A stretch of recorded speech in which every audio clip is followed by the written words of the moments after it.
Bien, mesdames et messieurs, je vous propose de prendre place. Il est l'heure.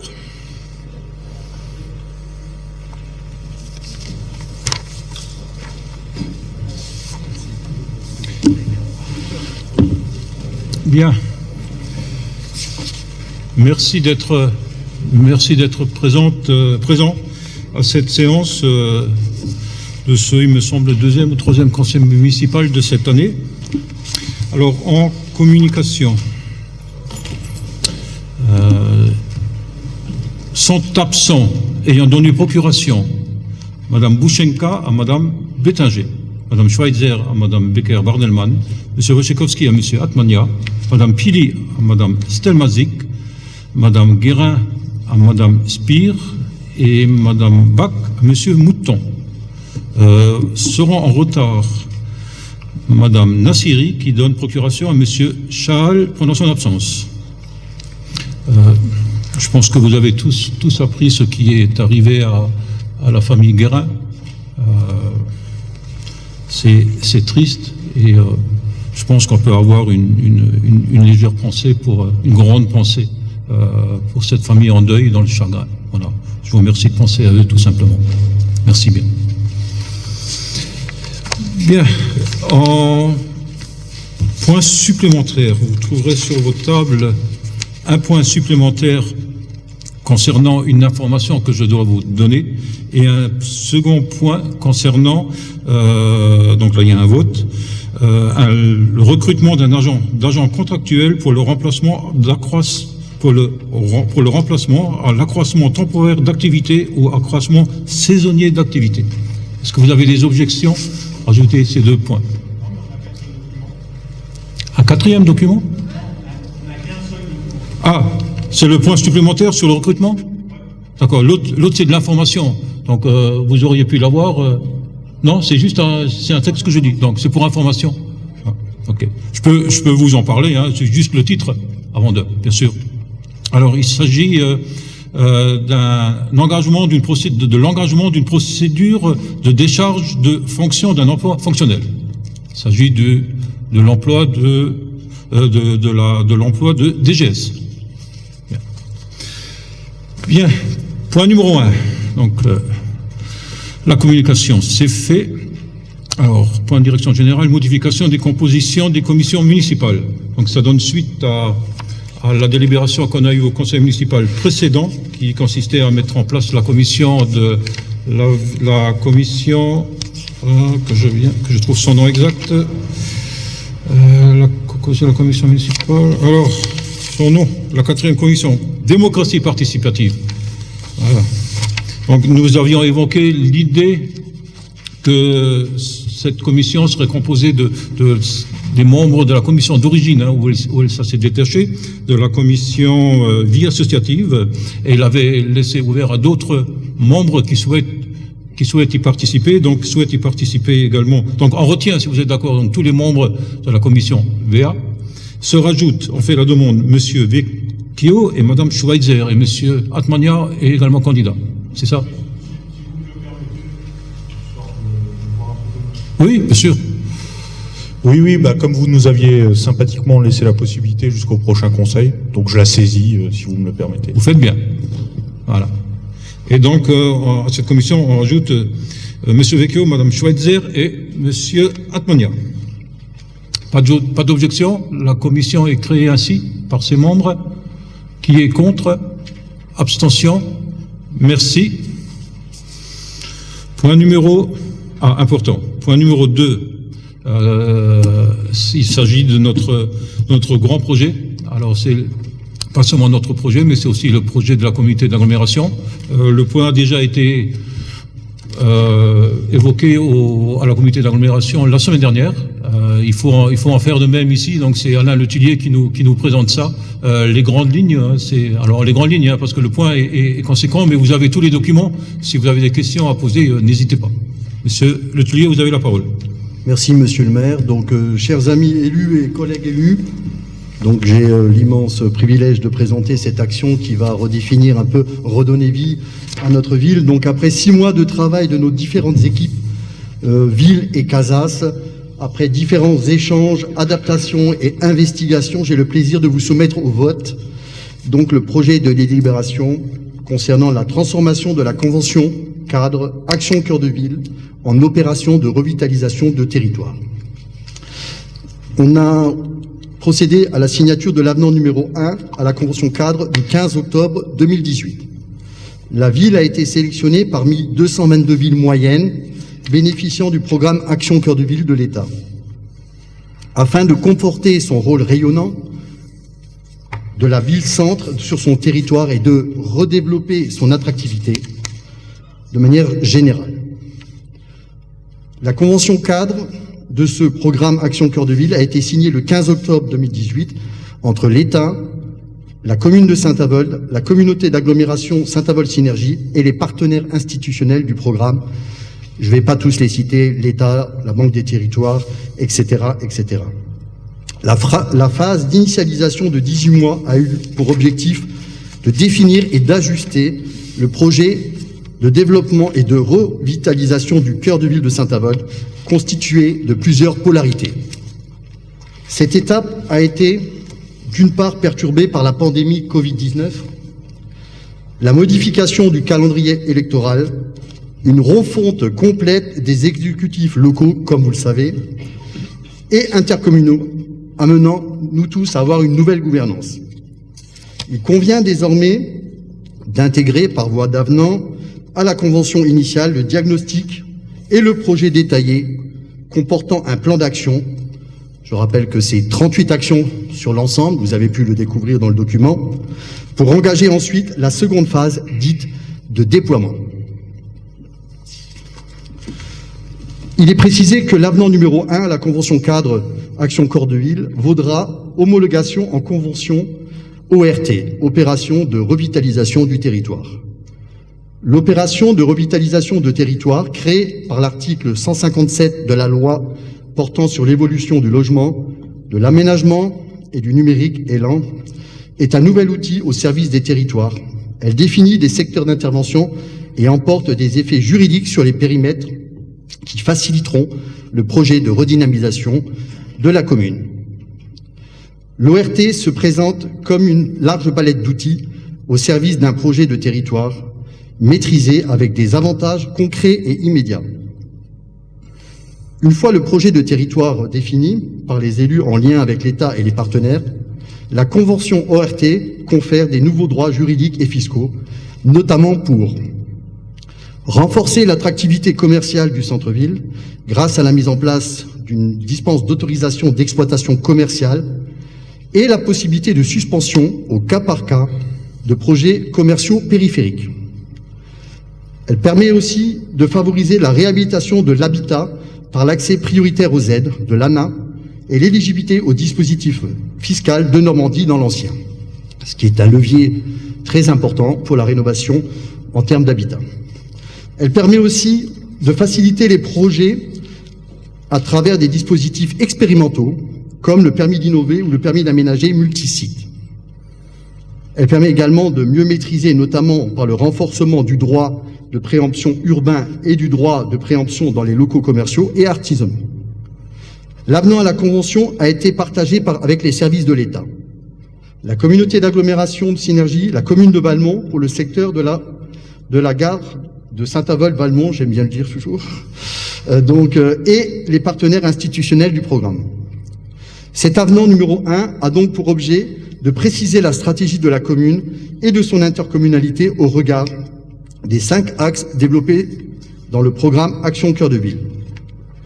Axe 1, de la réhabilitation à la restructuration vers une offre attractive de l'habitat en centre-ville, sachant très bien que l'habitat est primordial.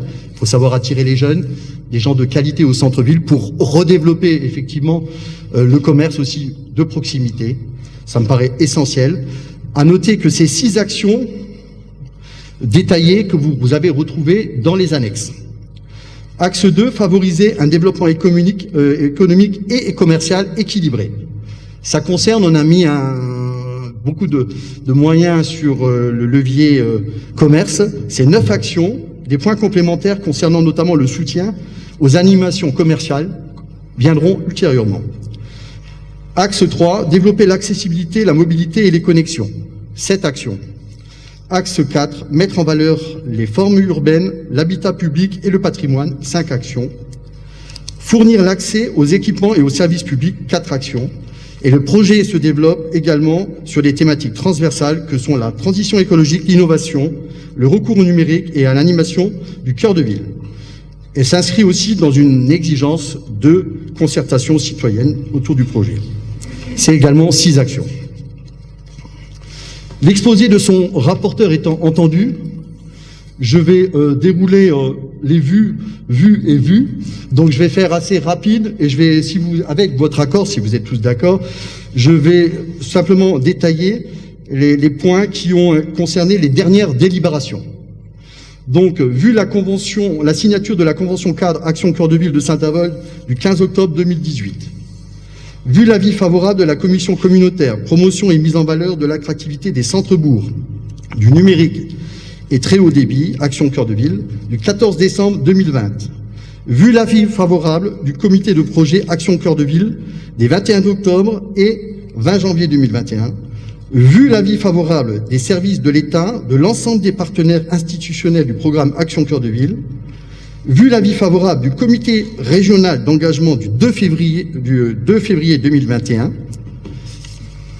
vu l'avis favorable du conseil municipal de la ville de Valmont en date du 15 février 2021, vu l'avis favorable du conseil communautaire du 16 février 2021, vu l'avis favorable des commissions commerce, attractivité et des finances de la ville de Saint-Avold, en conséquence, le conseil municipal est invité à engager la ville de Saint-Avold dans la transformation de la convention Action Cœur de Ville en convention opération de revitalisation de territoire, valider les orientations stratégiques, le plan d'action global et la planification des actions de redynamisation et de revitalisation du centre-ville de Saint-Avold, exposé dans le document avenant numéro 1 à la convention cadre que vous avez tous reçu et annexé à la présente délibération, valider le périmètre de la stratégie territoriale, des secteurs d'intervention en portant application de l'ORT, tel que défini dans le document avenant numéro 1 de la convention cadre Action Cœur de Ville et dans les cartes annexées à la présente délibération. Autoriser le maire ou à son représentant à signer tout document de nature administrative, technique ou financière nécessaire à l'exécution de la présente délibération. À autoriser le maire à solliciter toute subvention relative au programme Action Cœur de Ville. J'en ai terminé. Y a-t-il des questions? C'est à Tonia? Oui.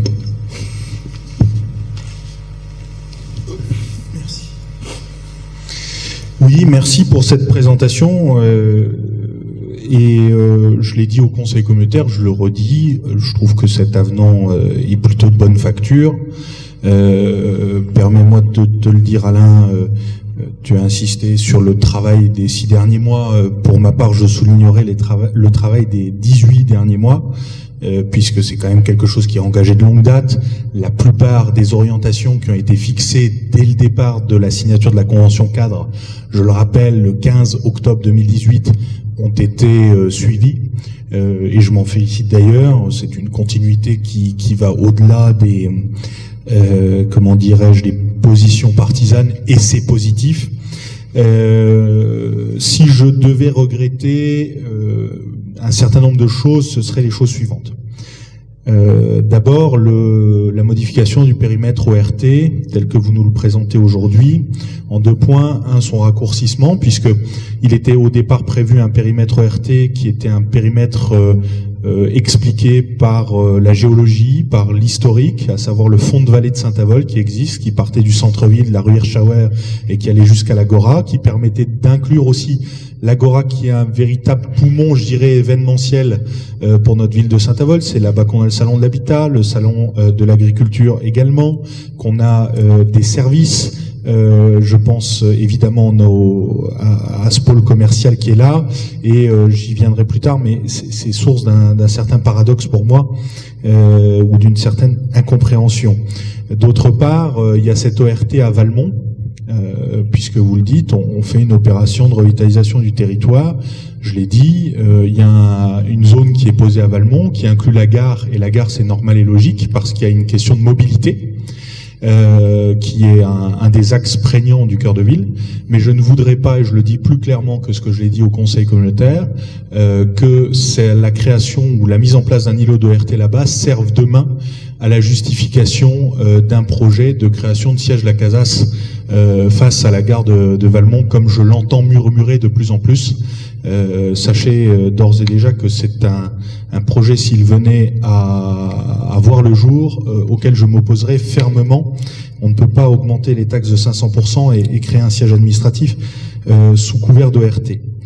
Et alors je l'ai dit, je vous fais également une proposition, à mon avis, sur laquelle il y a nature à travailler. C'est celle d'un moratoire sur la création de nouvelles zones commerciales en périphérie de ce cœur de ville. Avec cette ORT, vous défendez un périmètre qui est le périmètre du centre-ville, et c'est bien.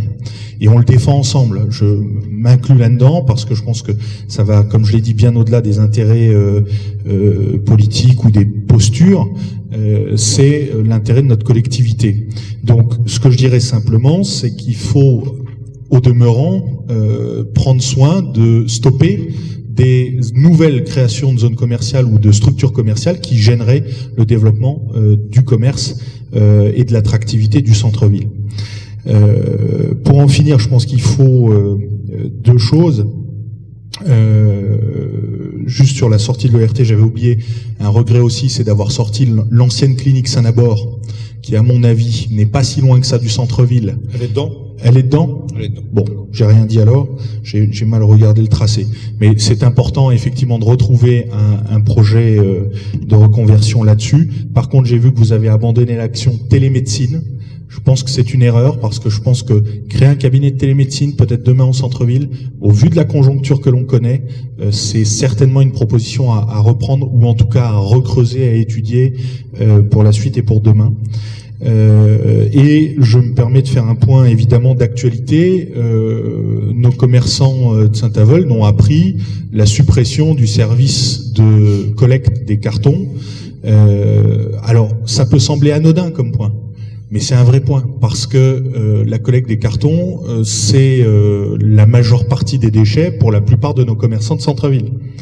Alors évidemment, des élus de cette assemblée s'y sont opposés au niveau de l'assemblée intercommunale.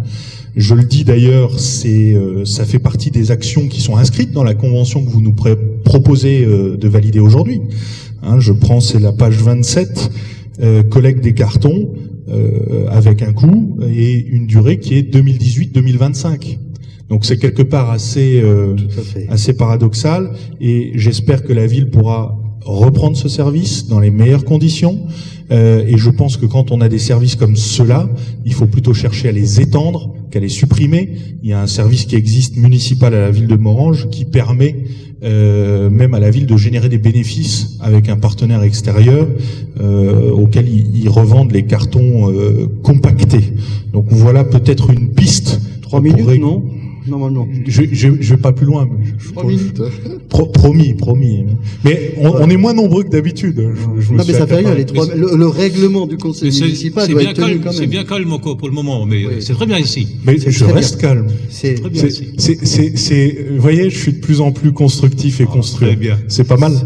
Donc voilà, j'en ai terminé globalement, mais pour résumer mon propos, si vous me le permettez, je vous propose 3 choses. Ce moratoire sur la création de nouvelles zones commerciales, qui à mon avis est importante, réétudier le projet de télémédecine et conserver ce service qui est important pour nos commerçants de collecte des cartons. Et d'ailleurs, je vous dirais, pour un petit point financier, à l'époque, un dossier que j'avais fait en tant que technicien, on avait obtenu, suite aux Gilets jaunes, 58 000 € pour créer de nouvelles actions de dynamisation ou d'attractivité en faveur du commerce. À l'heure actuelle, d'après ce que j'en sais, il y a 24 000 € qui ont été fournis, pas plus. Donc là-dessus, il faut aller aussi rechercher les 24 000 € qui doivent être toujours à Bercy. Voilà. Merci de m'avoir laissé la parole malgré un temps un peu plus long. De rien, monsieur Atmania. Et puis, je ne doute pas que j'aurai de la réponse. Alors, je vais vous donner quelques réponses et monsieur Le Tullier complétera. En ce qui concerne le périmètre, effectivement, il a changé de ce qu'il était à l'origine. Il a changé pour deux choses. C'est qu'on est bien dans Cœur de Ville, et l'objectif de Cœur de Ville, c'est défendre le centre-ville, et donc bien le cœur. C'est pour ça qu'on a rétréci le périmètre. On l'a rétréci, pas seulement parce que nous l'avons voulu, mais parce que l'État nous l'a demandé. L'État nous l'a demandé et a dit, écoutez, monsieur le maire, alors c'est peut-être pas le bon vocabulaire, mais il est très proche. Ce qui est là, c'est un peu n'importe quoi. Si ça reste ainsi, vous allez dans le mur. Ça va pas le faire, le projet.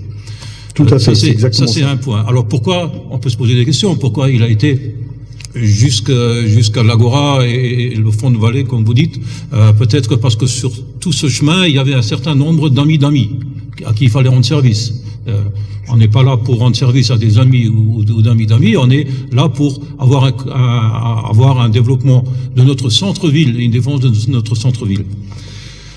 Alors sur les zones commerciales, la zone de l'Agora est une zone commerciale. On ne va pas développer des zones commerciales. Nous, dans le projet Cœur de Ville, on n'est pas contre la zone de l'Agora, on est dans le projet de Cœur de Ville. C'est bien les commerces du centre-ville qu'il faut défendre. Ça, c'est une chose. En ce qui concerne le périmètre ORT, j'ai déjà demandé lors de l'avant-dernier copil qu'on a eu, donc c'était à Émile-Huchet, à Madame la sous-préfet, d'avoir un avenant très bientôt qui va prendre en compte, puisque ça fait partie également du périmètre, enfin ça fait partie de l'objet Cœur de Ville, les entrées de ville. Les entrées de ville sont à soigner. Et on a une entrée de ville principale qu'il faut soigner, c'est celle quand on arrive depuis l'autoroute, l'entrée de Saint-Avold, et on arrive directement sur la mairie.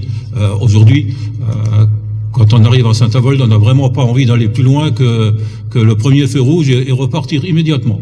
Donc ça, j'ai demandé à ce qu'on mette un avenant sur ce périmètre-là, mais uniquement, on va dire, la voirie, l'entrée. Il faut vraiment être attractif. Depuis le cimetière américain, avec ce gros rond-point où on tombe dessus, où c'est n'importe quoi depuis des années, enfin je dis n'importe quoi, le rond-point a vécu, il faut faire autre chose. Il faut vraiment développer un gros projet, et jusque devant le rond-point de la mairie. Il faut qu'on ait une belle entrée de ville pour qu'on ait vraiment envie. Il faut qu'on soit curieux et dire, je cherche le premier panneau. Là aussi, il y a un effort à faire sur la signalisation, où je peux me garer et où je peux passer un bon moment à Saint-Avold. Ça fait aussi partie du cœur de ville. Après, venir sur le problème des cartons. Alors, c'est peut-être pas là, parce que c'est toute une histoire. Ça s'est pas fait comme ça. C'est toute une histoire. Pour faire simple, au début, quand le service était mis en place, et je le connais bien puisque j'étais adjoint à l'environnement, c'était pour rendre service à quelques commerçants qui pouvaient pas stocker leurs cartons pendant un moment parce qu'ils avaient des petites boutiques. Le service s'est étendu à autre chose que du commerce proprement dit, et il était au début à la charge du budget de la ville de Saint-Avold. On est quand même dans le ramassage, alors c'est pas des ordures ménagères, mais ce sont des ordures des déchets des commerçants. La compétence ordures ménagères, collecte ordures ménagères, elle est de la CASAS, elle n'est pas de la ville de Saint-Avold. Donc, lorsque la CASAS s'est positionnée, elle a dit, c'est plus à la CASAS de payer, ça se fait qu'à Saint-Avold, c'est à Saint-Avold de payer. Nous avons demandé un délai de 2 mois pour voir quelle solution on pouvait envisager. Il y avait, je le rappelle, 2 problèmes. Il y avait les bennes des marchés. Et donc là, on a trouvé une solution. Là, on conçoit bien que c'est de la compétence et c'est de la responsabilité de la ville. Mais en ce qui concerne le ramassage en porte à porte, c'est la compétence de l'agglo. Donc j'ai demandé en réunion de bureau à l'agglo de revoir leur position, parce que c'est pas la compétence de la ville, c'est la CASAS, et elle doit prendre ses responsabilités. Et que c'était pas aux contribuables naboriens de payer les déchets des commerçants. Si on part sur le principe, celui qui a un déchet, il faut qu'il paye pour l'élimination de ces déchets. C'est ce qu'on appelle la redevance des ordures ménagères. Chaque famille paye sa redevance. Les commerçants aussi, ceux qui l'ont souhaité, payent une redevance d'ordures ménagères pour un service à la CASAS. Alors j'ai demandé à la CASAS de se positionner là-dessus et d'offrir à chaque commerçant qui le souhaite un service de ramassage des cartons. bien entendu payant, de leur offrir un système, un principe de service, et on paye le service. Après, je pense que c'est du cas par cas qui doit se faire. Certains commerçants n'ont pratiquement pas de déchets, mais ils ont des cartons. Donc il faut être un petit peu, il faut prendre un peu de hauteur, il faut prendre le cas par cas et dire, dans ce que vous payez déjà, est-ce que les cartons, par rapport à la quantité que vous avez, est-ce que c'est inclus ou pas?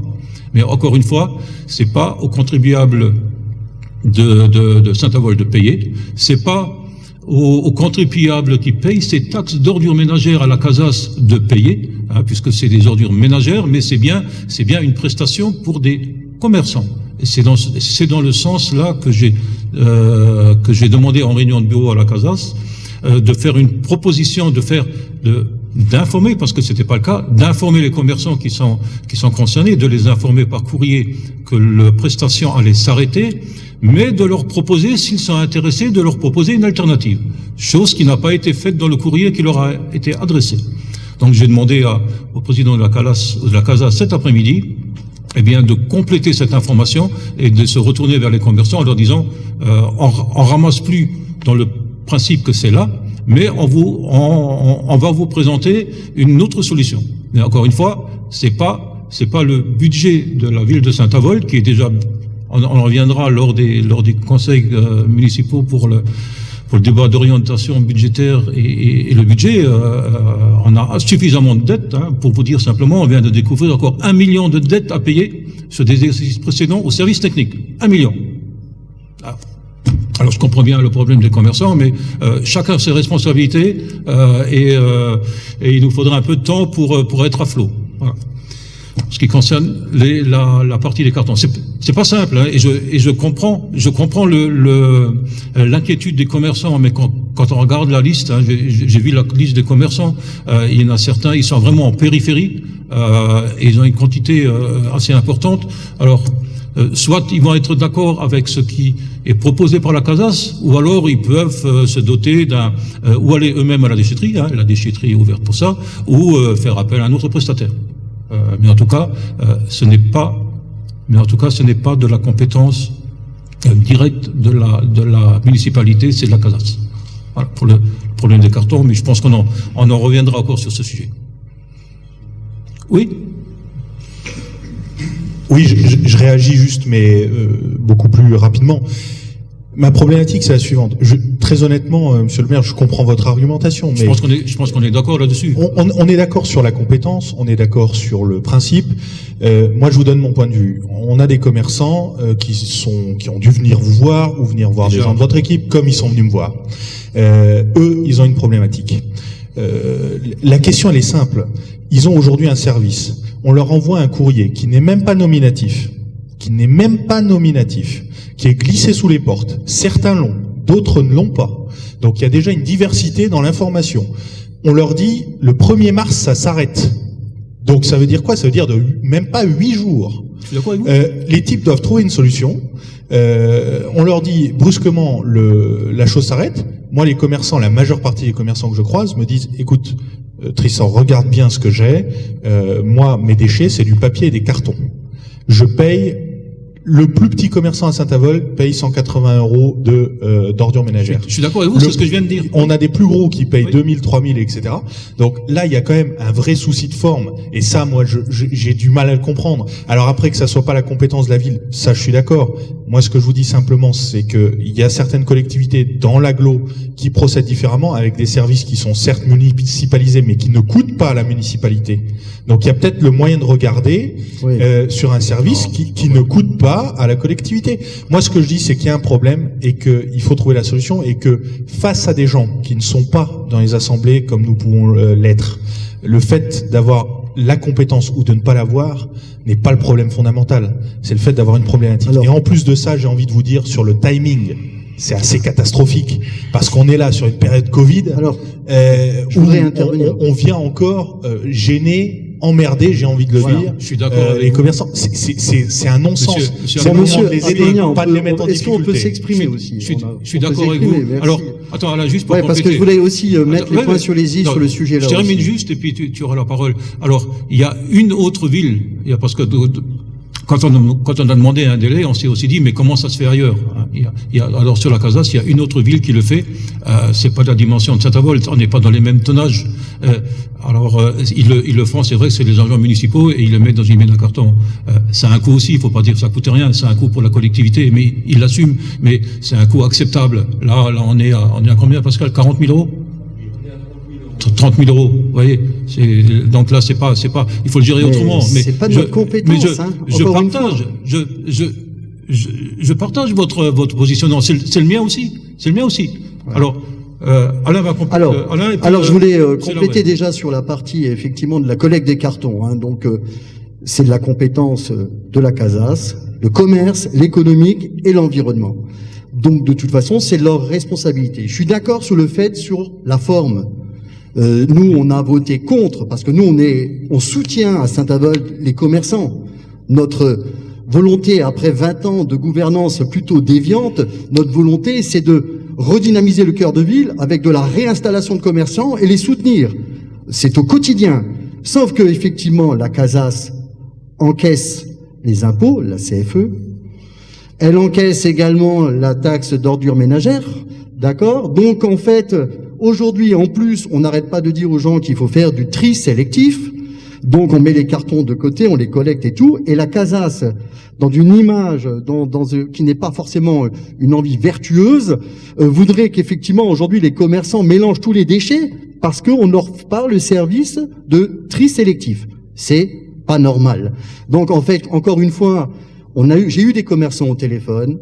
On en a discuté avec plusieurs.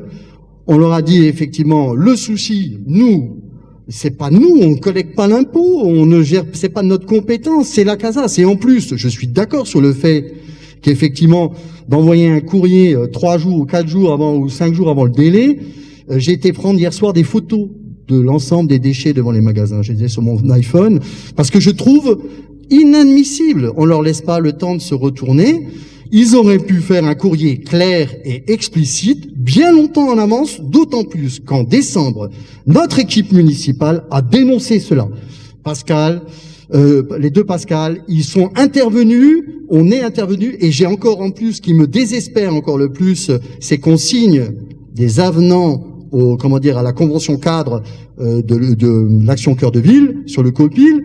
On a une action qui est effectivement cette action-là, que tout le monde a validée, y compris les gens de la Casas, c'est signé.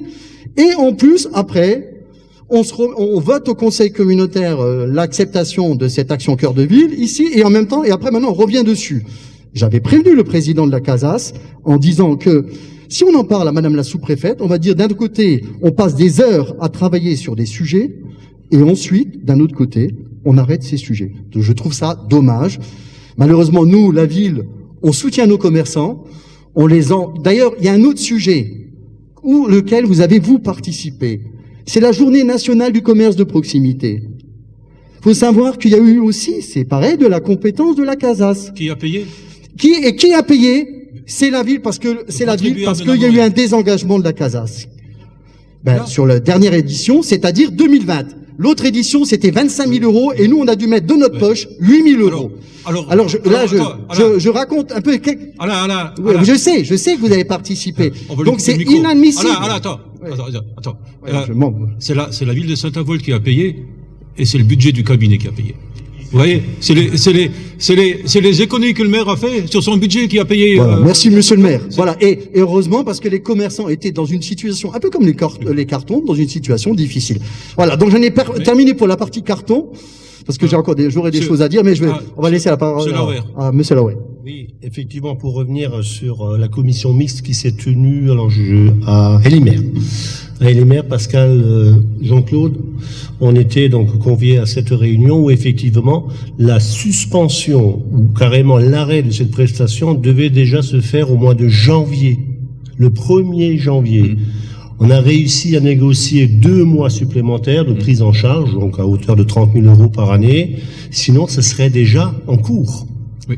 Hein, donc ils ont enfin accepté cela. Donc en fait, on n'est pas dans une orientation de recherche de services, tout simplement. On est dans une recherche économique, compte tenu que malheureusement la CASAS, un peu comme nous, accuse un fort taux d'endettement. Il faut les comprendre aussi. Et auquel cas ils veulent faire face, mais ils font face un peu n'importe comment, avec des sacrifices. On est d'accord. Oui. Alors je vais prendre un petit peu leur défense. Est-ce que vous connaissez le déficit du budget des ordures ménagères de la CASAS? Un peu plus. Alors moi, on m'a dit 2,5 millions. Ah, moi, ce qui est énorme. On n'est plus à ça près. 2,5 millions. Alors, c'est pas de l'argent qui n'est pas rentré. C'est de l'argent qui n'a pas été collecté. Attention, il y a peut-être une partie. Mais une autre partie, l'étude de la CASAS nous le dira. L'étude financière de la CASAS qui est en cours, par un cabinet privé sur le budget ordures ménagères est en cours et elle nous le dira. Donc, vous voyez, on est dans une situation, encore une fois, depuis 8 mois, là. On hérite d'une situation catastrophique. On hérite et on n'a pas fini. Et on n'a pas fini de découvrir encore des... Bien, l'hôtelier, si vous Alors, avez encore... je voulais juste rajouter, donc Monsieur le maire a bien répondu à l'ensemble des réponses, notamment sur l'ORT. Je voulais juste rajouter que, concernant l'action Cœur de Ville, effectivement, il y a des choses qui ont été conservées, mais il y a aussi beaucoup de nouveaux projets qui correspondent aussi à notre projet de ville, le projet qu'on a présenté aux électeurs, pour développer en fait de nouveau de l'envie, redonner vie à notre belle ville de Saint-Avold. Et il y a les nouveaux projets, notamment les projets phares qui étaient dans nos actes de campagne. Voilà. Donc du coup, voilà. Donc ça. Et je voulais aussi dire aussi par rapport au projet global de territoire, l'action Cœur de Ville. C'est un projet global de territoire où on a une ville phare qui est la ville de Saint-Avold et qui fait rayonner l'ensemble, du territoire, notamment avec des implications et des synergies entre nous. Donc il y a des parties qui concernent la CASAS, des parties qui concernent la ville, mais c'est tout dans une volonté pour redévelopper notre territoire du côté touristique, du côté jeunesse, de tous les côtés qui vont redynamiser notre territoire et notre cœur de ville. Bien, merci Alain. Est-ce qu'il y a d'autres interventions? Alors, s'il n'y a pas d'autres interventions, tu as le point, tu fais voter. Voilà, je fais voter. Donc, qui est contre? Qui s'abstient? Merci. Merci, monsieur le Tullier. Point suivant.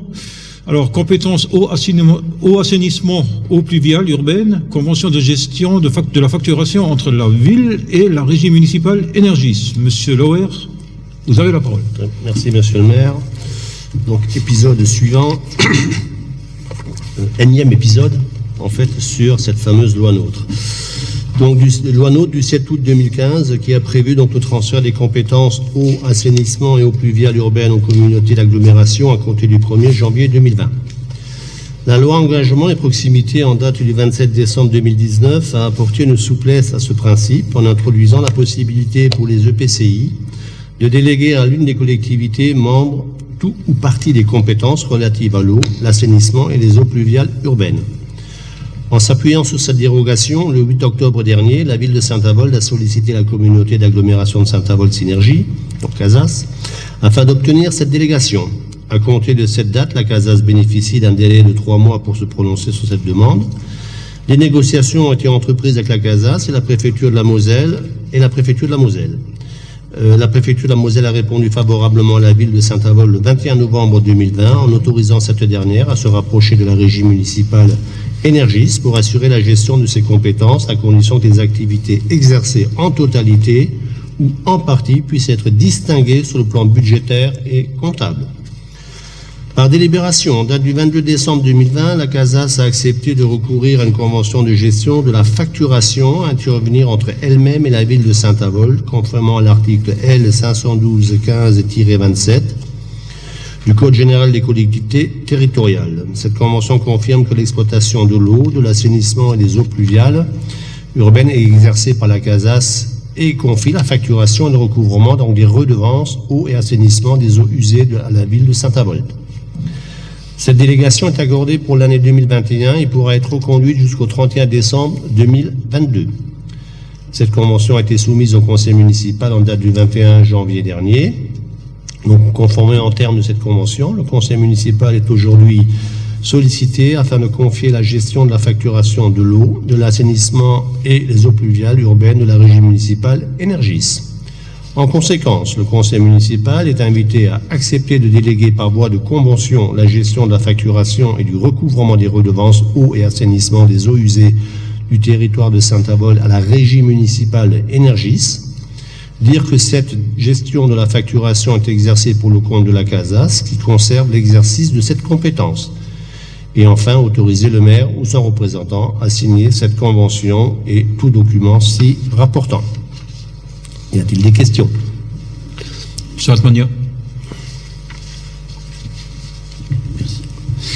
Oui, on en a parlé longuement avec Monsieur Lauer. Je m'abstiendrai sur ce point pour des raisons qu'on a déjà ici longuement évoquées. Je dirais simplement qu'on parle beaucoup de la CASAS, du moins de Saint-Avold, lors de nos conseils communautaires de la CASAS, et on parle beaucoup de la CASAS dans le conseil conseil municipal. On est très liés, c'est bien. Ce qui est logique.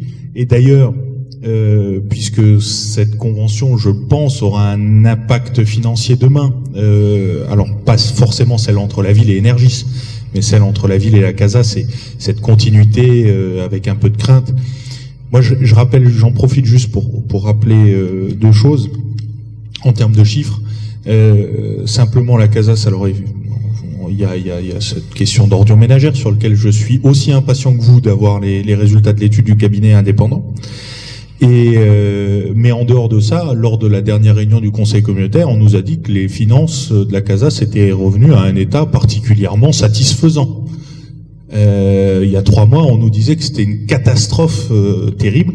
Donc j'aimerais bien aussi avoir un peu de clarté, je pense que vous partagez peut-être ce point de vue sur le passif du passif, qu'on ait clairement un droit d'inventaire sur le passé, mais qu'on ait aussi des pistes claires sur la situation présente et sur l'avenir.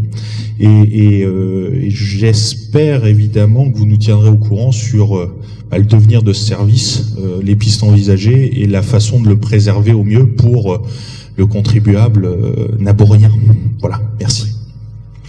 Bien. Je peux peut-être rajouter, c'est pas trop lié, mais pour votre information, comme la CASAS, la ville de Saint-Avold, a demandé un audit financier auprès d'un organisme indépendant. Audit financier qui sera suivi d'un audit organisationnel et organisationnel, ressources humaines. Il faut absolument qu'on ait une vision claire des ressources humaines d'aujourd'hui, également financier, hein, dans l'état du personnel, gestion des heures supplémentaires, des astreintes, et également la prévision, les dépenses en retraite, une GPEG, une vraie GPEG, enfin je dis une vraie GPEG, la GPEG parce qu'elle n'existe pas. Donc il faut vraiment c'est un gros chantier, c'est le gros chantier de ces prochaines années. Il faut mettre en place un service RH bien structuré. J'avais oublié tout à l'heure, on est dans les ressources humaines, mais sur le projet Cœur de Ville, je vous proposerai au prochain conseil municipal la création d'un poste de chef de projet Cœur de Ville. Il nous faut absolument quelqu'un qui vienne en appui technique de notre côté, technique et administratif, compétent pour accompagner tous nos projets Cœur de Ville. Si on n'a pas ça, je pense qu'on passera à côté. Donc il faut absolument avoir des compétences, il faut se donner les moyens pour réussir le projet Cœur de Ville. Aujourd'hui, on ne les a pas complètement.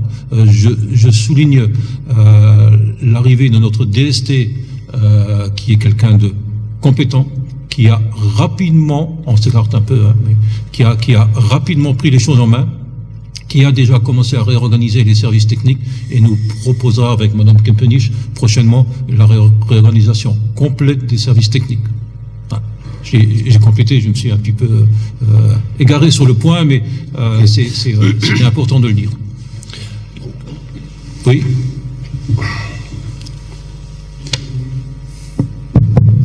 Puisque vous nous parlez de poste, d'ailleurs, j'en profite pour féliciter Madame Kempenich, qui au dernier conseil n'était pas officiellement DGS, et puis comme elle est assise à votre gauche. Elle est toujours pas. Elle est toujours pas. Non, c'est juste administratif. Mais en tout cas, c'est la candidature qui a été retenue. Bon, c'est ça. C'est juste c'est lié au point supplémentaire qu'on rajoute en point de communication. Bon, Voilà. on a la réponse par avant. Et juste aussi, j'en profite, puisque on a tous les deux oublié des choses, mais sur le point finance, on parle de la CASAS.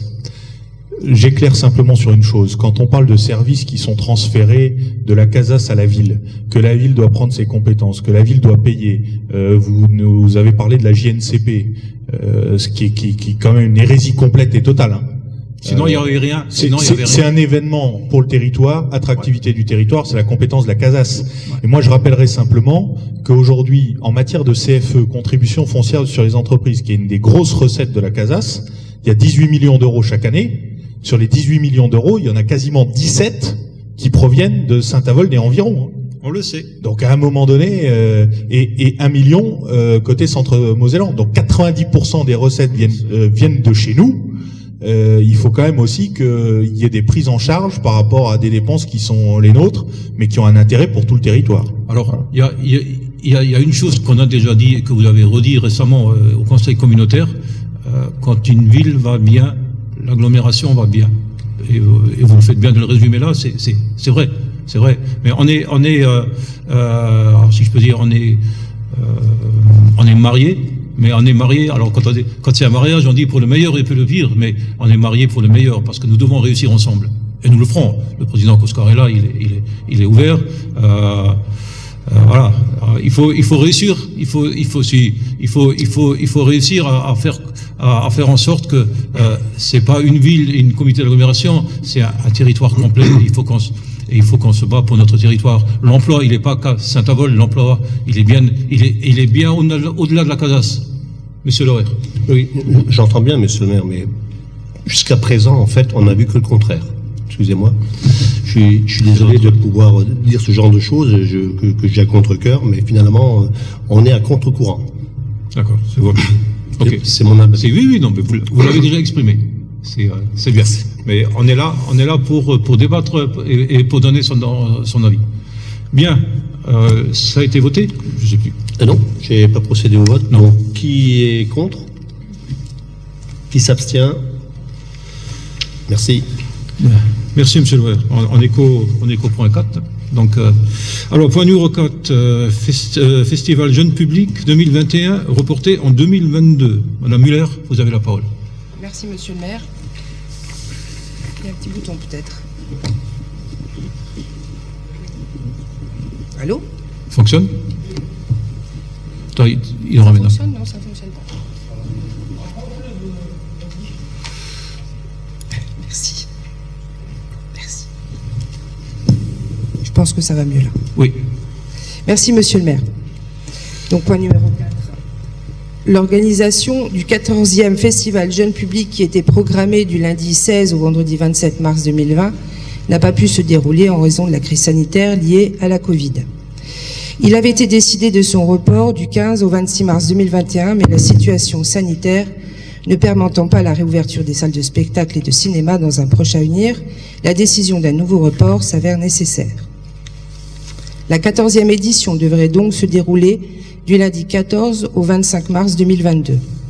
Afin que les compagnies puissent engager des demandes de chômage partiel pour les comédiens qui s'étaient engagés à se produire, il convient de leur faire parvenir les contrats signés ainsi que les avenants précisant leur volonté de se réengager pour l'édition 2022.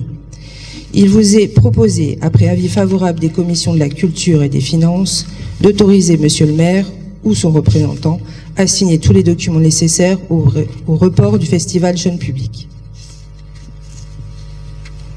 Y a-t-il des questions? On passe au vote. Qui est contre? Personne. Qui s'abstient? Personne. Merci. Merci, madame Muller. Point suivant, monsieur Hédinger, pour la modification de la charte de participation citoyenne des comités de quartier. Merci, monsieur le maire. Par délibération du 25 novembre 2020, point numéro 27, le conseil municipal a approuvé la charte de participation citoyenne des comités de quartier. Monsieur le maire souhaite apporter des modifications, notamment à l'article portant sur les périmètres de quartier et la désignation des élus. Ainsi, la modification proposée sont les suivantes. Donc, vous avez toute la liste. Et il y a une ligne qui change. Le maire a choisi de déléguer la responsabilité des comités de quartier à l'élu en charge de la commission démocratie participative. Y a-t-il des questions? Passe au vote. Qui est contre? Qui s'abstient? Merci. Merci. Point suivant, Monsieur Lirim, pour du foncier. Cession d'un terrain communal situé à l'angle de la rue Barthélemy-Cruzem et de la rue Coué. Merci, monsieur le maire. Je vais l'enlever. Donc le point 6 et le 7 concernent le même terrain. Donc dans un premier temps, on va procéder à l'annulation d'une délibération concernant ce même terrain. Donc il s'agit d'un terrain qui se trouve au Cruzem. Donc par délibération du 28 juin 2018, le conseil municipal avait décidé de la cession d'une parcelle communale située à l'angle de la rue Barthélemy-Cruzem et de la rue Coué. Monsieur Ludovic Lichner, ayant son siège au 28-30 boulevard de Lorraine à Saint-Avold, par courriel du 14 janvier 2021, l'intéressé fait savoir qu'il renonce à cette acquisition. De ce fait, vos commissions foncières, opérations immobilières et des finances vous proposent d'annuler la délibération du 28 juin 2018, point numéro 38, et d'autoriser donc le maire à céder ce bien à toute autre personne qui en ferait la demande. Voilà. Avez-vous des questions, des remarques? Je soumets au vote tout de suite. Qui est contre? Qui s'abstient? Merci. Merci, Monsieur Lirim. Et vous gardez la parole pour le point suivant. Donc il s'agit du terrain que je viens de citer. Les époux Aydin Demeron, 22 rue Point du Jour à Saint-Avold, se sont portés acquéreurs d'une parcelle communale de 6 arts située à l'angle de la rue Coué et rue Barthélemy-Cruzem, en vue de construire une maison individuelle. L'estimation des domaines du 14 janvier 2021 conclut à une valeur de 6 700 € l'art. Une proposition a été faite à ce prix aux intéressés qu'ils ont accepté. Ceci étant exposé, vos commissions foncières, opérations immobilières et finances vous proposent de céder aux époux Aydin demeurant 22 rue Point du Jour à Saint-Avold la parcelle communale cadastrée sur le bon de Saint-Avold, rue Barthélemy-Cruzem, section 40, numéro 494, d'une surface de 6 arts. De fixer le prix de cession à 40 200 €, hors taxe, l'art, plus la TVA, le cas échéant, conforme à l'estimation des domaines du 14 janvier 2021. De préciser que le montant du prix de vente sera payable comptant à la signature de l'acte de vente aux frais exclusifs de l'acquéreur. D'inscrire dans l'acte de vente une obligation de faire qui consiste en la réalisation d'une maison individuelle. De préciser que les acquéreurs devront soumettre dans les 6 mois suivant la signature de l'acte notarié à intervenir au plus tard le 31 janvier 2022 un dossier de permis de construire et à terminer la construction dans un délai de 4 ans à compter de la même date. De requérir par ailleurs l'inscription au livre foncier d'un droit à la résolution au profit de la ville de Saint-Avold en cas d'inobservation de l'une ou l'autre des clauses de l'acte à intervenir en exécution de la présente délibération. De demander que le taux des dommages et intérêts forfaitaires imposés aux acquéreurs en cas de résolution de la vente pour une exécution des charges soit porté à 10% du prix de cession. De préciser que le futur acquéreur devra se rapprocher de la régie municipale Énergis concernant le raccordement de la parcelle. Juste une précision, la parcelle n'est pas viabilisée à ce jour. Donc les réseaux ne sont pas sur le terrain. Ça sera aux acquéreurs de prendre en charge et il y en a environ pour 10 000 €. Ensuite, d'autoriser Monsieur le maire à comparaître à l'acte de cession, à intervenir et plus généralement de le charger de l'exécution de la présente délibération. Vous avez en copie, en pièce jointe, donc le montant qui a été désigné par les domaines. Des remarques, des questions? Voilà. Moi j'ai peut-être une remarque. Je pense qu'il faut rajouter, quand on dit que, quand il est écrit qu'il faut qu'il se rajoute, se rapproche de la régie Énergis, il faut rajouter maintenant la CASAS pour l'assainissement. Oui. Alors, on complétera la délibération. Je soumets au vote. Qui est contre? Qui s'abstient? Merci. Merci, Monsieur Lirim. Point suivant. Alors, désinfection et déclassement de l'immeuble communal situé 7 rue du Maréchal Foch, ayant abrité les locaux du commissariat de la police nationale. Donc c'est M. Brem qui prend le sujet, c'est ça? Oui. Merci, Monsieur le maire. Par courrier du 15 décembre 2020 et du 15 janvier 2021, le ministère de l'Intérieur et le préfet de la Moselle informent la municipalité de la fermeture définitive du commissariat de police nationale situé 7 rue du Maréchal Foch le 18 janvier 2021. Dans l'attente de leur installation dans le bâtiment communal situé 23-25 rue du Général Mangin, en cours d'aménagement, les fonctionnaires de police ont été redéployés entre le commissariat de Frémin-Merlebach et les locaux de la police municipale de Saint-Avold. Dans la mesure où le bâtiment en question ne sera plus utilisé comme commissariat de police et sera cédé, il y a lieu de le désaffecter et de le déclasser du domaine public communal.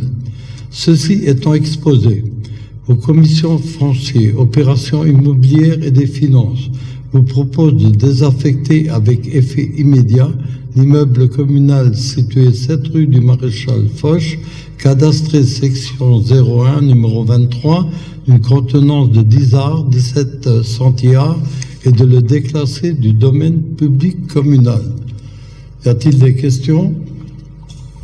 Non, pas de questions. On soumet au vote. Qui est contre? Qui s'abstient? Adopté. Merci Jean-Claude. Point suivant qui concerne l'environnement, forêt communale de Saint-Avold, donc des travaux civicoles. Monsieur Elfenstein, c'est à vous. Oui. Alors, dans le cadre des opérations annuelles d'entretien de la forêt communale, monsieur le responsable de l'unité territoriale de l'Office national des forêts à Saint-Avold, soumis au conseil municipal des travaux civicoles, a réalisé durant l'année 2021 en office entrepreneur des travaux. Alors, la localisation, c'est les parcelles 11U et 13U. Donc ça vous dit pas grand-chose, donc c'est la forêt de Dourdal. Donc ça se situe derrière l'ancien cimetière. Il vous est proposé d'adopter le devis des travaux civicoles pour un montant toute taxe comprise de 9 798,71 €. De charger monsieur le maire à l'exécution de la présente délibération, étant précisé que les crédits nécessaires seront inscrits au budget 2021 sur le compte 011 83 31 61 524. Voilà, y a-t-il des questions? S'il n'y a pas de questions, on passe au vote. Qui est contre? Qui s'abstient? Merci. Merci Pascal. Alors, affaires scolaires, participation de la commune au titre des transports scolaires. Madame Annika Beka, vous avez la parole. Merci Monsieur le maire. Donc, dans le cadre de sa politique scolaire et de soutien aux familles de la ville, a décidé de maintenir pour elle le reste à charge des familles pour les enfants de moins de 16 ans résidant et scolarisés sur la commune.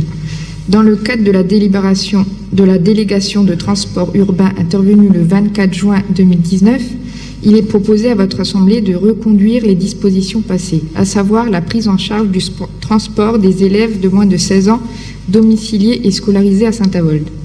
En application de cette décision, la ville accepte de prendre en charge le reliquat à la charge des parents pour les enfants de Saint-Avold âgés de moins de 16 ans.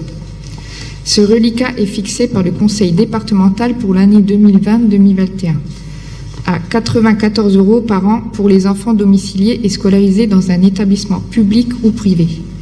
Compte tenu de ce qui précède, votre Assemblée est appelée à confirmer la prise en charge par la ville, étant entendu que les crédits nécessaires seront à prévoir au budget primitif 2021. Par ailleurs, il est proposé à votre Assemblée d'envisager pour l'année scolaire 2021-2022 de fixer une participation financière des familles afin de limiter le nombre de cartes de transport financées par la commune pour les élèves qui n'utiliseraient pas ces transports.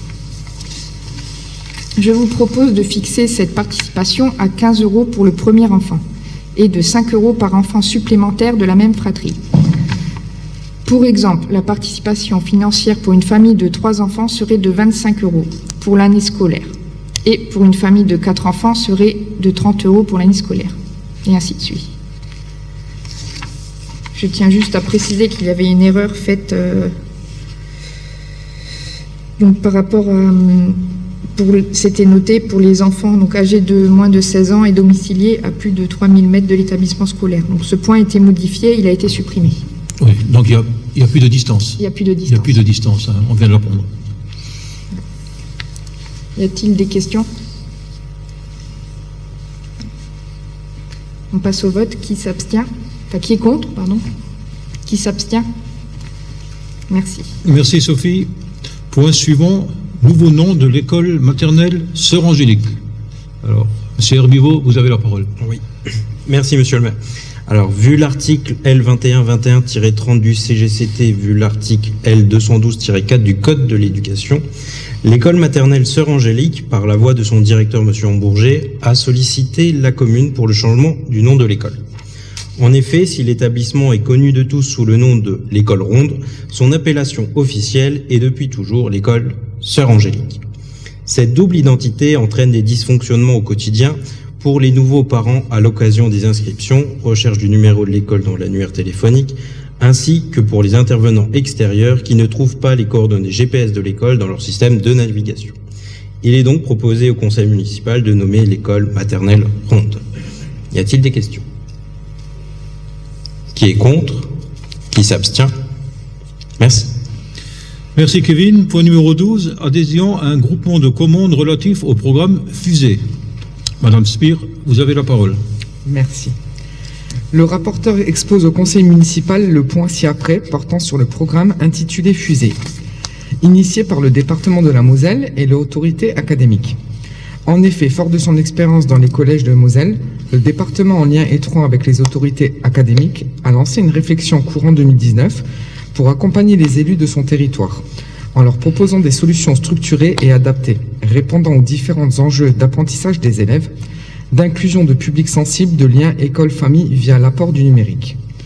Le programme issu de cette réflexion s'intitule Fusée, comme faciliter les usages @éducatif. Il fait l'objet d'une expérimentation depuis la rentrée scolaire 2019-2020 au collège de Putange-au-Lac et dans les écoles des communes de rattachement de ce collège. Les 3 pans de ce programme ont pour finalité d'apporter une réponse pour permettre des usages numériques éducatifs dans un cadre de confiance, c'est-à-dire sous supervision et contrôle de l'éducation nationale, et pour veiller à une continuité entre le CM1, CM2 et la 6e. Pour ce faire, un espace numérique de travail du premier degré, intitulé ari@ne.57, a été mis en œuvre et financé par le département. Cet espace numérique de travail du premier degré a été mis à disposition durant la période de confinement de toutes les écoles élémentaires de Moselle. Il est présenté via le lien suivant. Je vous laisse le lien, http www.moselle-education.fr. Une réponse à la difficulté rencontrée par les communes concernant le numérique pour équiper les écoles. Incertitude dans les choix de matériel à acquérir sur la coordination avec le personnel enseignant, sur les budgets d'investissement et fonctionnement dédiés. Le département propose ainsi la mise en œuvre d'un cadre contractuel et d'une coordination facilitatrice pour l'acquisition de solutions numériques dites clés en main au titre de l'expertise technique du département et labellisé par les autorités académiques pour des usages pédagogiques efficients. Ce cadre contractuel prend la forme d'un groupement de commandes de plusieurs lots à disposition pour adhésion des communes. Cette adhésion leur permet de bénéficier des marchés lancés par le département de la Moselle et de pouvoir réaliser les commandes de matériel ou de prestations idoines. Une réponse en soutenant les investissements faits dans ce cadre contractuel par la mise en place d'une politique de subventionnement relevant d'un programme spécifique au sein du dispositif Ambition Moselle. Aussi, afin de permettre à nos écoles de bénéficier de ce programme, il est proposé à notre commune d'adhérer au groupement de commandes relatif à l'acquisition des différents dispositifs qu'il comprend et de signer la convention constitutive du groupement de commandes afférentes. Le projet de convention annexé ci-après a pour objet de permettre à la commune de commander les matériels et équipements ad hoc, solutions interactives, classes mobiles, bureautiques, dans le cadre des marchés lancés par le département de la Moselle. Ces commandes pouvant donner lieu à l'octroi de subventions relevant d'un programme d'investissement spécifique au sein du dispositif Ambition Moselle. Ceci étant exposé, je propose au conseil municipal d'adhérer au groupement de commandes et d'approuver les termes de la convention constitutive de groupement de commandes relative au projet numérique pédagogique et d'autoriser monsieur le maire à signer cette convention au nom de la commune. Des questions? Qui est contre? Qui s'abstient? Merci Virginie. Point suivant, réforme des rythmes scolaires, approbation du principe de maintien de la semaine à 4 jours. Monsieur Mouton, vous avez la parole. Merci Monsieur le maire. Conformément à la loi de refondation de l'école et la modification des rythmes scolaires dans le cadre de l'article 4 du décret numéro 2013-77 du 26 janvier 2013 relatif à l'organisation du temps scolaire dans les écoles maternelles et élémentaires, la ville de Saint-Avold a mis en œuvre à titre dérogatoire la réforme scolaire en septembre 2014. La commune, soucieuse d'apporter aux enfants les meilleures chances de réussite, avait mené la concertation avec les instances représentatives et tous les membres de la communauté éducative pour la construction d'un projet consensuel qui s'est traduit par la mise en place d'un projet éducatif territorial innovant, cohérent et partagé malgré les difficultés en matière d'organisation, de ressources humaines et de financement. Au cours de la campagne présidentielle, le président de la République a indiqué qu'il souhaitait redonner de la liberté dans l'organisation des rythmes scolaires. L'objectif est de permettre aux acteurs de terrain d'avoir davantage de souplesse dans l'organisation de la semaine scolaire afin de répondre le mieux possible aux singularités de chaque contexte local dans le souci constant de l'intérêt des enfants.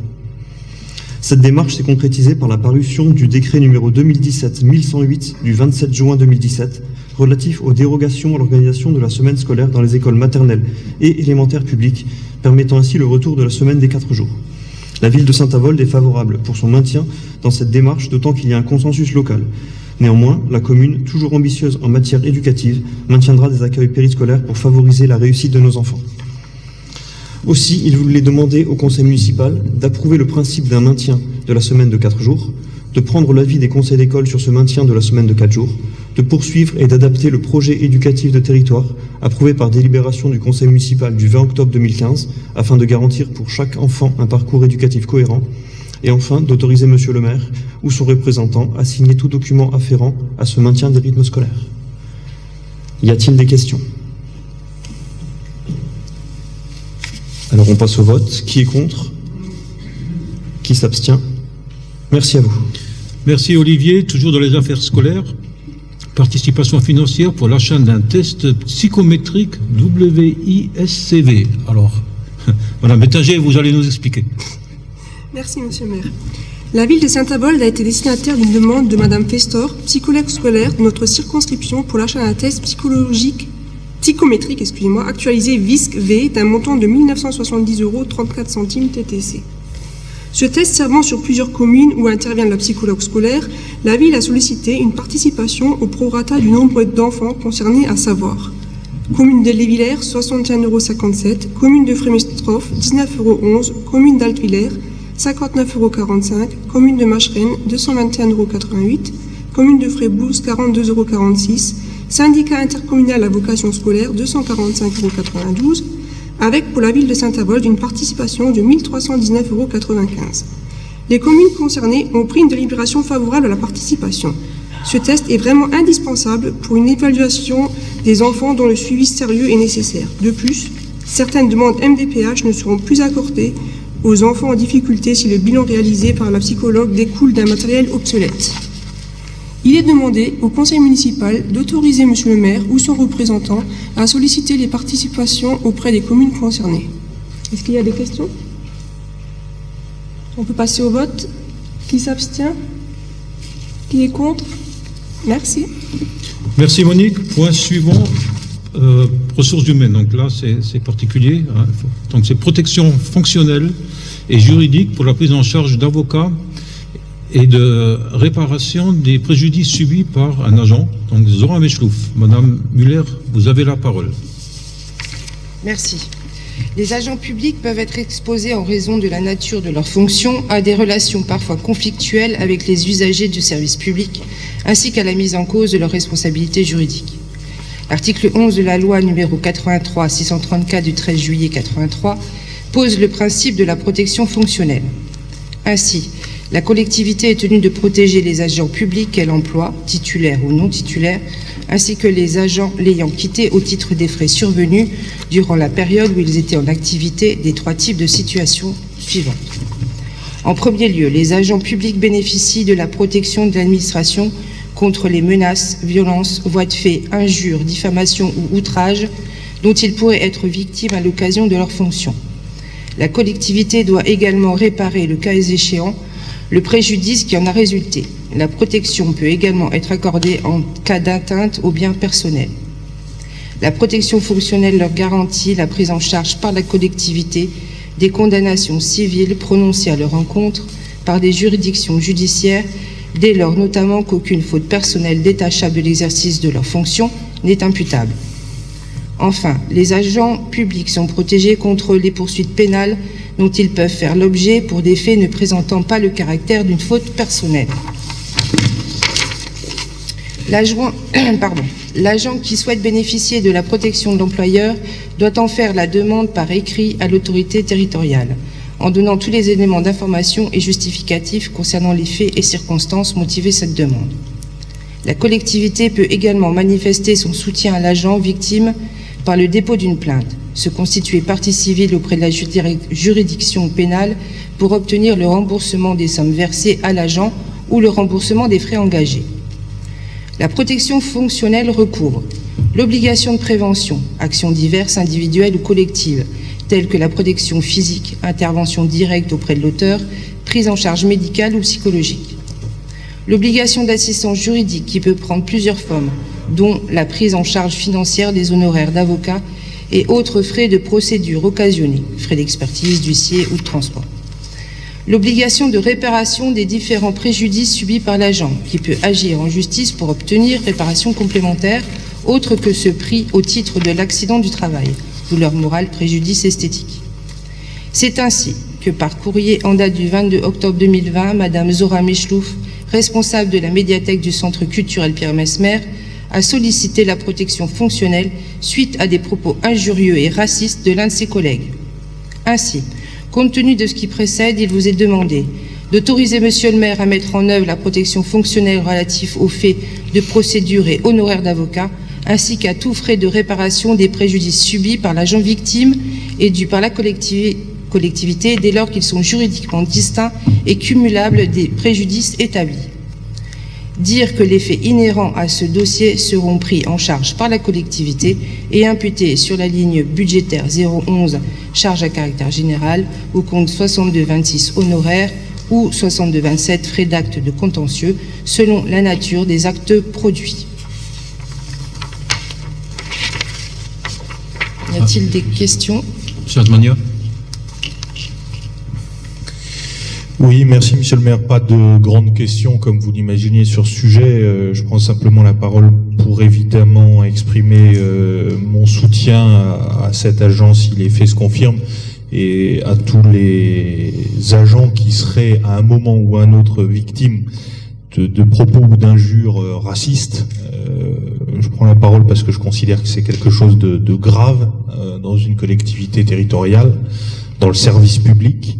Et qui ne doit en aucun cas avoir cours, quel que soit le contexte. Donc j'espère, et je crois savoir que c'est le cas, que en dehors d'une procédure judiciaire intentée par l'agent, qu'il y ait également des sanctions administratives qui soient prises contre le collègue qui aurait insulté dans les faits. Voilà.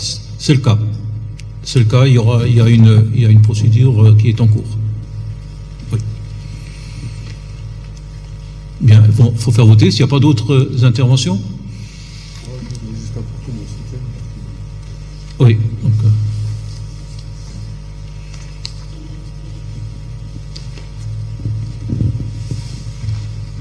merci. Donc, je voudrais quand même intervenir sur ce sujet pour apporter mon soutien, bien sûr, à l'agent qui a été victime des insultes et puis du racisme. Parce que bon, c'est quand même un sujet important qui concerne en fait l'ensemble des gens qui vivent sur le même territoire, dans la même nation, sur ce monde. Je veux dire, voilà, nous sommes tous des humains, qu'on soit blanc, noir ou beurre. Voilà, au fond de nous, nous sommes des humains. On porte tous un cœur et c'est très bas de faire de la discrimination suivant les origines, l'ethnie ou j'en sais rien. Mais en tout cas, je n'accepterai pas qu'on insulte les gens du fait de leurs origines. J'apporte tout mon soutien à toutes les victimes du racisme. Voilà, c'est tout ce que je voulais dire. Merci.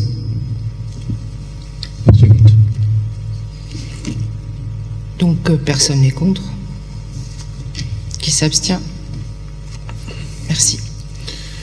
merci Madame Muller. Point suivant.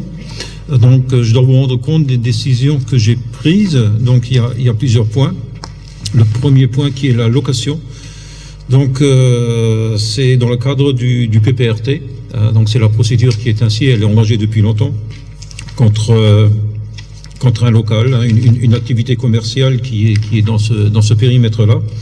Et l'EPF, hein, qui à travers ce projet-là, vient de céder à la ville le terrain.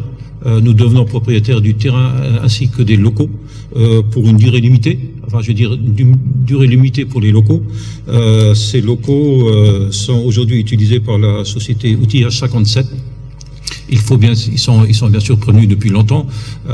Il faut qu'ils trouvent, ils sont en cours de trouver d'autres locaux dans un périmètre qui leur convient.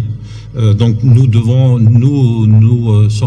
comme nous sommes propriétaires, nous allons percevoir ce loyer. Donc un loyer qui est de 1400 € mensuels. Ce pendant une durée maximum de 2 ans. Au-delà de ça, il faudra qu'ils aient quitté les lieux. Bien. Second point, service logement. Nous avons signé un bail pour la location de locaux qui vont être des bureaux pour nos services au 11 et 13 rue des Américains. Hein, c'est à l'angle, vous voyez bien, il y a l'épaule Polaris, c'est à l'angle là. Qu'est-ce qu'on va en faire? Bien, tout simplement, on va y transférer déjà les permanences qui sont aujourd'hui à quelques mètres à côté. Le local n'est plus adapté, il est mal entretenu. Nous avons saisi le propriétaire, hein, pour qu'il prenne ses responsabilités et qu'il fasse des travaux. Il traîne les pieds, hein, il traîne les pieds, donc nous avons décidé de rompre le bail et de se déplacer à côté où la superficie elle est plus importante, parce que nous allons, en plus des permanences, nous allons y mettre le service social que nous allons créer, le service insertion et emploi. Hein. Madame Karim Muller, donc ils seront plus accessibles, hein, ils seront plus accessibles à la population. On y mettra éventuellement, si ça va aussi, on y réfléchit, le service commerce. Alain, on est ici, hein, si possible, on y mettra le service commerce. Donc ça sera une proximité supplémentaire. On fait ça naturellement parce qu'on n'a plus de place en mairie. On n'a plus de place en mairie et on est un petit peu en train de chercher où on peut mettre les différents services. En parallèle de ça, on est en train de voir là où on paye du loyer. On a différents bails où nous payons le loyer, hein, aussi ailleurs, de voir comment on peut arrêter certains bails et trouver des locaux municipaux où on peut transférer ces activités. Voilà, on va également on est en cours de fin de bail sur un logement qui est aux ateliers municipaux. Ce logement va être transféré en bureau des services techniques. Les services techniques sont à l'étroit là où ils sont, puisque nous allons avoir du personnel supplémentaire. Je parlais tout à l'heure du chef de projet cœur de ville. Il y a un service achat qui va arriver dans nos projets. Il y a un contrôleur de gestion, donc il faut un petit peu se réorganiser. Et donc cette réorganisation complète est en cours avec Madame Kempenich et Monsieur Suzol. C'est dans cet esprit-là on va libérer un petit peu de place. Donc ce bail-là, c'est pour appliquer ce qu'on a promis, hein, Gaëtan, pour appliquer ce qu'on a promis et enfin avoir plus de services à ceux qui en ont besoin. Et avec ce Covid qui est sur nous, et c'est pas fini, les conséquences vont être dures pour certaines familles, pour certaines personnes, et nous devons être là et mettre en place les moyens qu'il faut. Donc, voilà pour ce bail qui est d'un montant annuel de 23 000 €, hein, pour une superficie. Les locaux sont de... Alors, j'ai plus de précision à donner. Alors, il y a 167 mètres carrés. On est dans un loyer au mètre carré qui est tout à fait du marché, hein, c'est pas exagéré. On est à 11,33 € le mètre carré. Ça correspond au prix du marché, avec quelques mois gratuits à l'avance, hein, pour nous permettre déjà aux propriétaires de faire s'engager, donc de faire les travaux, mais également le temps du déménagement et de l'installation. Voilà pour ce service-là. En 2, vous avez l'acceptation des indemnités de sinistre. Vous avez le tableau joint. En 3, la création d'une régie d'avance au service culturel. Donc, vous savez qu'on a mis en place des chèques cadeaux pour les anciens depuis le mois de décembre et qui courent jusqu'au 30 juin, il me semble, et qu'il faut bien entendu mettre derrière en place, mettre tout l'encaissement entre la trésorerie et le système en place. D'ailleurs, il faudra qu'on voit là, il y a certains commerçants où la procédure est un peu compliquée, ils rechignent un peu, hein, on peut aussi les comprendre, mais il faut gérer cas par cas, il faut les accompagner. C'est son rôle. C'est son rôle. Il le fait bien. Donc voilà, qu'est-ce qu'il me reste? Il me reste la liste des opérations funéraires. Vous avez également. J'ai oublié quelque chose? Non, je pense qu'on a tout. On a tout. Voilà. Est-ce qu'il y a des questions sur ces contrats que nous avons signés? Pas de questions. Donc c'était à titre d'information. On en revient au point d'information supplémentaire. Donc je vous lis l'information, qui est l'engagement d'une procédure de décharge de fonction d'un emploi fonctionnel. Conformément à l'article 53 de la loi du 26 janvier 1984 portant sur la procédure de décharge de fonction des fonctionnaires occupant notamment un emploi fonctionnel de DGS d'une commune de plus de 10 000 habitants et la loi du 6 août 2019 portant sur la transformation de la fonction publique, n'autorisant pas les décharges de fonction en cours les 6 premiers mois du mandat, je vous informe que j'engage une procédure de décharge de fonction à l'encontre du précédent directeur général des services. La date d'effet de cette décharge interviendra conformément au texte en vigueur au premier jour du 3e mois à compter de ce jour. Et là, c'était à titre d'information qu'il fallait faire. Oui. Oui, juste comme on n'a pas eu le point en papier, si vous pouvez le joindre au compte rendu. Oui, bien entendu, bien sûr. Bien sûr. Et donc un point supplémentaire que je vous demande également. Alors pourquoi un point supplémentaire? On aurait pu le prévoir avant, peut-être, mais il vient suite à.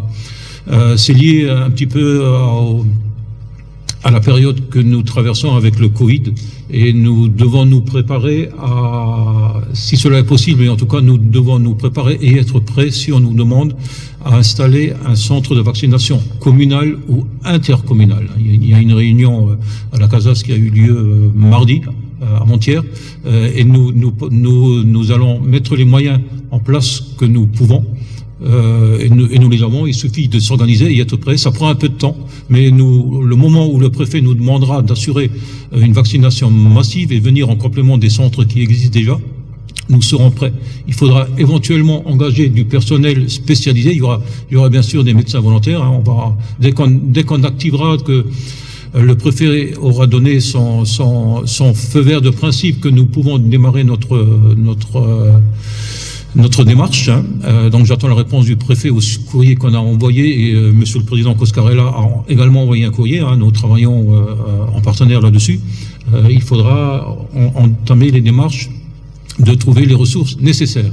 Certaines ressources sont peut-être un peu particulières. Je pense il faut une secrétaire médicale, normalement quelqu'un qui soit à l'aise avec le logiciel de la carte vitale et autres. Il faudra peut-être du personnel spécifique qu'il faut engager. Et donc c'est dans ce cadre-là que je vous demande de rajouter cette délibération qui nous permet d'engager des personnels intérimaires.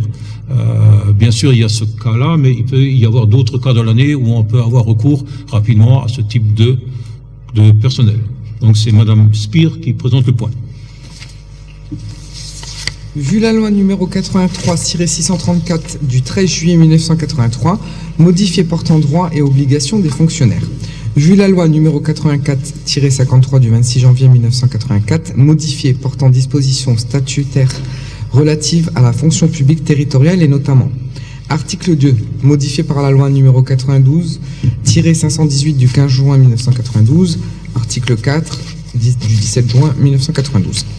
Les dispositions de la présente loi s'appliquent aux personnes qui, régies par le titre 1er du statut général des fonctionnaires de l'État et des collectivités territoriales, ont été nommées dans un emploi permanent et titularisées dans un grade de la hiérarchie administrative des communes, des départements, des régions ou des établissements publics en relevant à l'exception des agents comptables des caisses de crédit municipal. Elle ne s'applique pas au personnel des établissements mentionnés à l'article 2 du titre 4 du statut général des fonctionnaires de l'État et des collectivités territoriales.